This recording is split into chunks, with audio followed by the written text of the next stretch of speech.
Riprendiamo la linea da Ortigia, dove è in corso il G7 Agricoltura. G7 Agricoltura che non è solo una riunione tra le nazioni più industrializzate, ma anche, come abbiamo detto e ripetuto più volte, un ponte verso i paesi africani. L'Africa infatti è al centro della prima sessione ufficiale dei lavori qui alle nostre spalle al Teatro di Siracusa, in un forum al quale hanno preso parte 11 ministri dell'agricoltura di altrettanti paesi africani, la commissaria per l'agricoltura all'Unione Africana, i rappresentanti del G7 e i vertici di organizzazioni internazionali.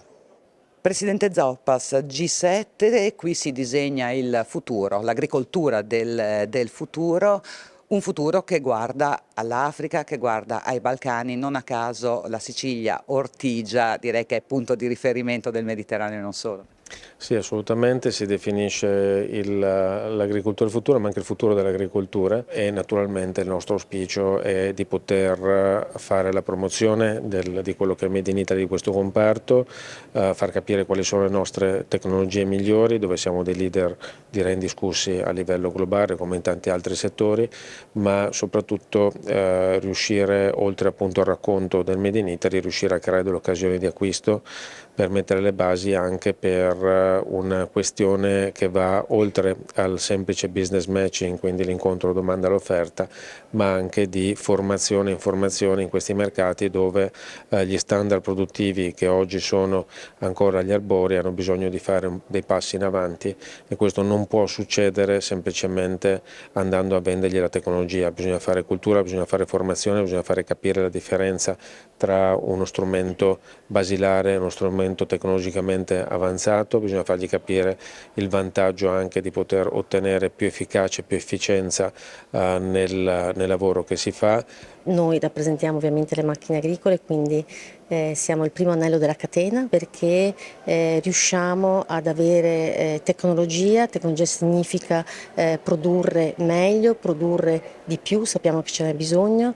Nel 2030 la popolazione è assolutamente in crescita, una crescita importante, quindi c'è necessità di aumentare quello che è la produzione, ma anche abbiamo attrezzature, produciamo macchine agricole, come voi sapete, che rispettano l'ambiente, che sono in grado di ottimizzare tutte le risorse idriche o del terreno e di rispettarle. L'Africa è sicuramente uno dei territori dove la federazione ci lavora da qualche anno, ma adesso esistono veramente le fattive possibilità di arrivare a terra concretamente, quindi di portare la nostra tecnologia lì. Loro ne hanno assolutamente bisogno, perché devono incrementare la produzione, ottimizzare quella che è l'organizzazione dei processi produttivi. Quindi è una grandissima sfida questa, che però io posso dire da imprenditrice, per la prima volta sentiamo il sistema Italia vicino a noi, quindi questo è assolutamente una cosa positiva e molto bella. Oggi le terre arabili sono 4,4 miliardi di ettari, di queste però solo 1,6 miliardi sono coltivabili, poche per sfamare i 10 miliardi di persone che abiteranno il nostro pianeta secondo le stime nel 2050. E proprio questa è una delle sfide che nel futuro, in un futuro molto prossimo, l'agricoltura deve affrontare, vincerla senza saccheggiare il pianeta e le risorse del nostro pianeta, senza devastare gli ecosistemi e con un impatto ambientale minimo, non è cosa da poco. Gli strumenti però li abbiamo, e proprio di questi strumenti, che siano tecnologici dal punto di vista della meccanizzazione ma anche dal punto di vista delle coltivazioni, si è parlato in un incontro qui a Ortigia organizzato da Federunacoma, territori sconfinati, piccoli poderi e orti urbani, tutte le tecnologie per macro e micro agricoltura. L'innovazione, la tecnologia nella meccanizzazione come ci può aiutare? Con l'aumento del fabbisogno di derrate alimentari e la necessità allo stesso tempo di salvare la biodiversità e tutti i temi attuali che conosciamo, solo la tecnologia può aiutare a recuperare aree che attualmente vengono considerate marginali, e il messaggio dell'evento di oggi è proprio questo: non c'è un posto dove l'agricoltura non si possa fare nel modo corretto. Ecco. fare agricoltura nel modo corretto, che cosa significa modo corretto esattamente? Beh, innanzitutto preservare la fertilità del suolo, la sostanza organica, riuscire a raggiungere per esempio posti in pendenza, montagne, declivi, isole, tutti i luoghi dove attualmente non non raggiungono l'immaginario collettivo quando si parla di agricoltura, e per questo servono macchine specializzate di dimensioni compatte, adatte a appunto lavorare in pendenza, quindi baricentro basso, carreggiata un po' più larga, tutte caratteristiche che vengono ovviamente pensate al lato della progettazione della macchina e le rendono adatte a questi tipi di impieghi. Tanti esempi direi che li abbiamo esposti qui nelle vie e nelle piazze di Ortigia. Esatto, tra l'altro nella mia relazione ho un'immagine di una macchina che è proprio qui in via Minerva, di fianco al Duomo, ed è proprio così. Noi come Meccanizzazione Agricola Italiana abbiamo la più grande varietà al mondo di macchine in termini di tipologie adatte a qualunque necessità specifica, quindi è proprio questo che dà il valore aggiunto e la possibilità di raggiungere aree considerate attualmente marginali. Portare l'agricoltura nelle aree marginali è importante non solo per la produttività dei territori, ma anche per contrastare il dissesto idrogeologico.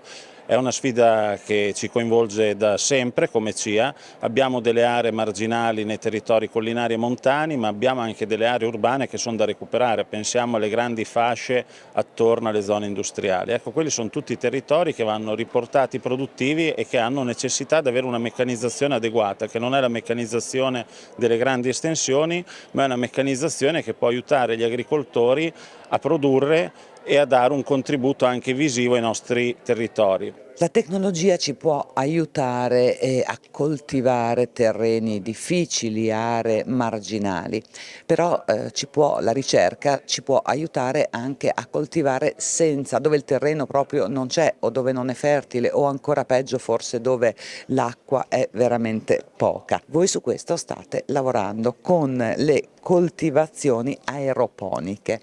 Che cosa sono? Quali sono i vantaggi?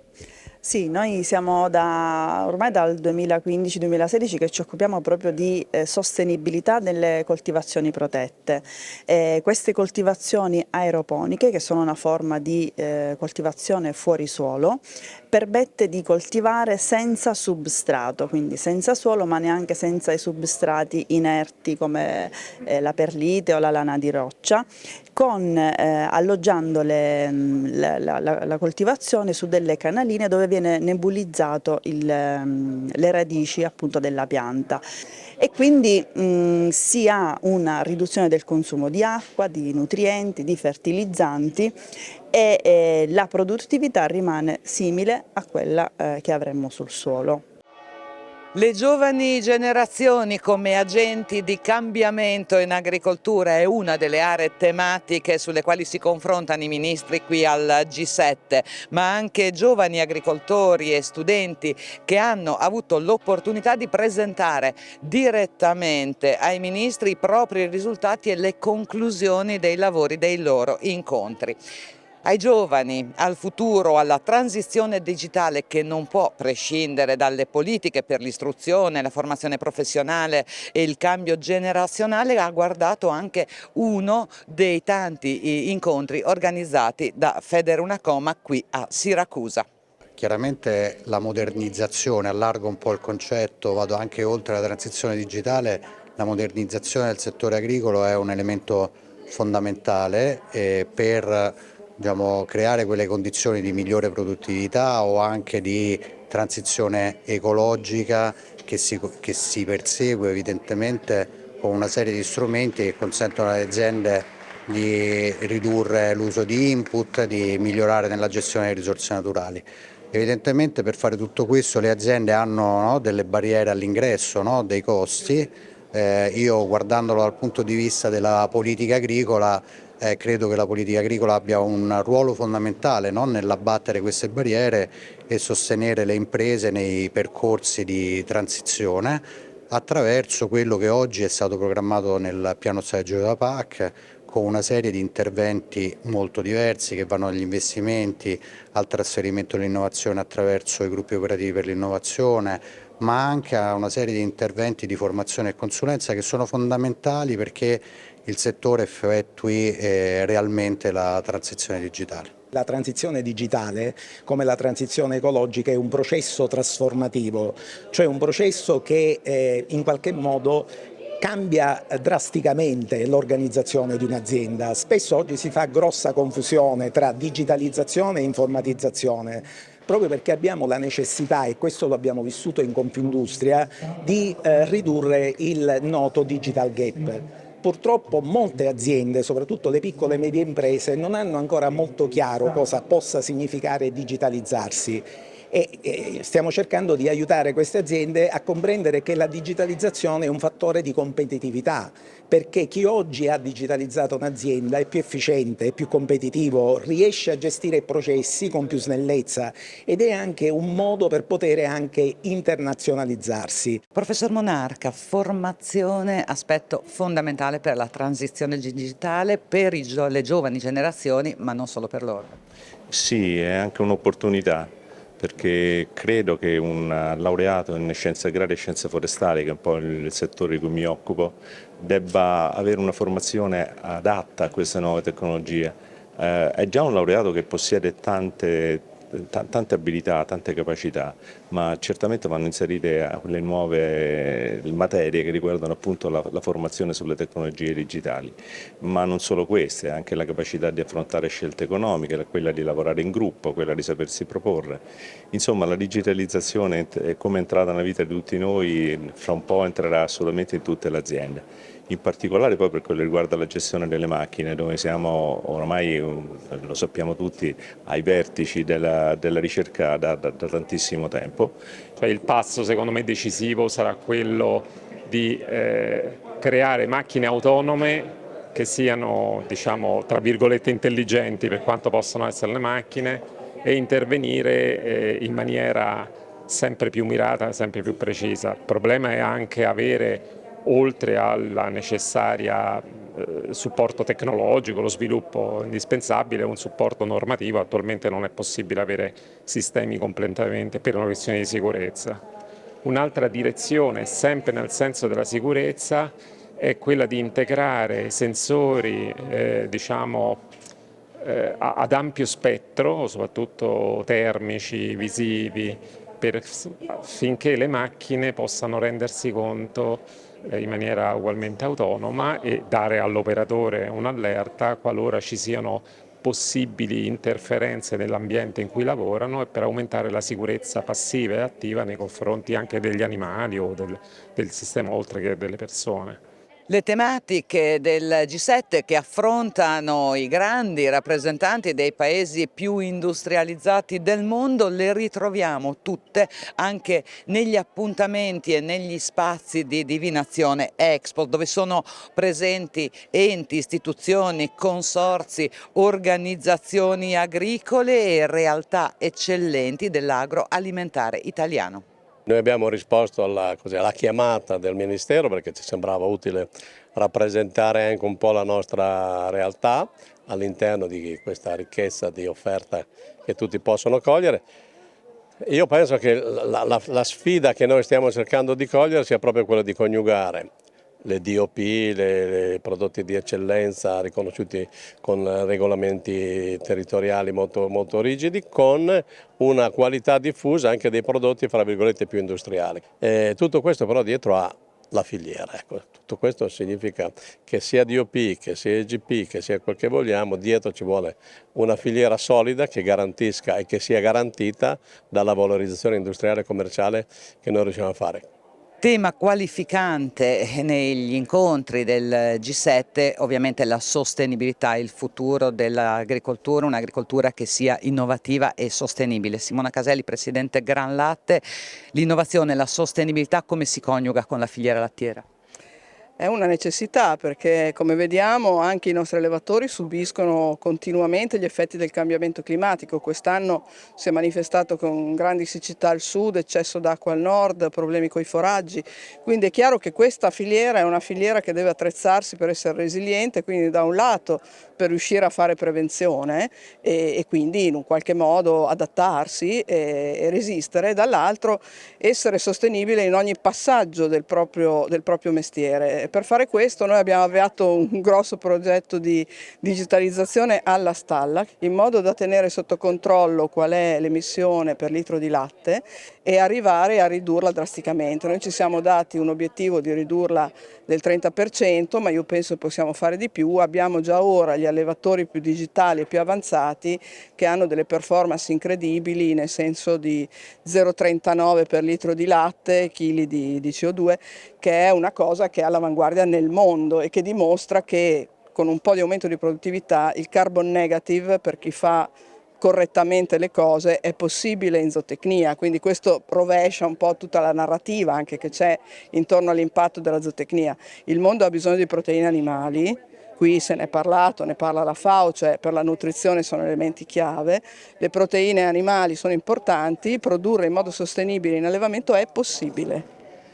Ovviamente Divinazione Expo è anche l'occasione per conoscere le eccellenze italiane, in primis quelle siciliane. Allora partiamo con dolcezza, con la cioccolata di Modica, IGP dolcezza ma non troppo, perché è una questa delle caratteristiche proprio dei plus di questo cioccolato. Professor Roccasalva, qua abbiamo i ragazzi dell'Istituto Alberghiero, cosa stanno facendo e qual è il segreto di questo cioccolato magnifico? Allora, stanno in ogni caso realizzando il nostro famoso cioccolato di Modica IGP, la nostra scuola, che è il Principi Grimaldi di Modica, dà supporto da tantissimi anni al consorzio del cioccolato e dunque diamo un momento di formazione ai ragazzi e anche di immagine per la scuola, e i ragazzi veramente fanno a gara a chi vuole partecipare a questi eventi. Dunque i ragazzi cosa fanno? Si parte dalla cabosside. La cabosside pretende non è altro che il contenuto delle fave di cacao. Le fave di cacao si trasformano poi in pasta amara e i ragazzi cosa fanno? Lo mettono a bagnomaria, lo vanno a miscelare poi con lo zucchero e la cosa importante è che non deve superare i 40 gradi. E dopodiché infatti il risultato finale, che è un cioccolato non fondente ma granuloso, e questa è la caratteristica unica di questo cioccolato di Modica. Il nostro viaggio volge ormai al termine e i saluti finali di questa puntata ve li voglio fare da qui, da questo angolo magico che è la Fonte Aretusa, una sorgente d'acqua dolce che arriva qui all'isola di Ortigia per via sotterranea e poi da qui attraversa praticamente il lungomare e sfocia appunto in mare. Particolarità, qui si possono vedere, qui crescono i papiri allo stato selvatico, unico posto in Europa, in realtà sono due, l'altro è qui di fronte in un corso d'acqua che sfocia nel Porto Grande di Siracusa, dove appunto i papiri riescono a crescere allo stato selvatico. Ebbene, qui dicevo si chiude la nostra puntata, io vi ringrazio per averci seguiti, in sovraimpressione come sempre vedete tutti i nostri riferimenti e i nostri canali web e social per vedere e rivedere la nostra trasmissione. Grazie ancora e ci ritroviamo la settimana prossima.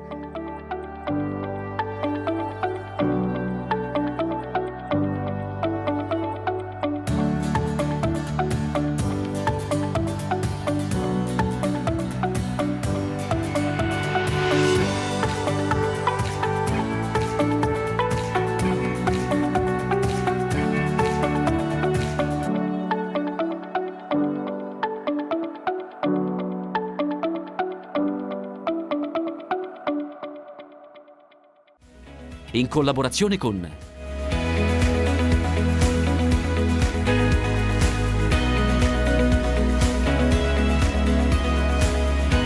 AgriBanking, il tuo partner di filiera.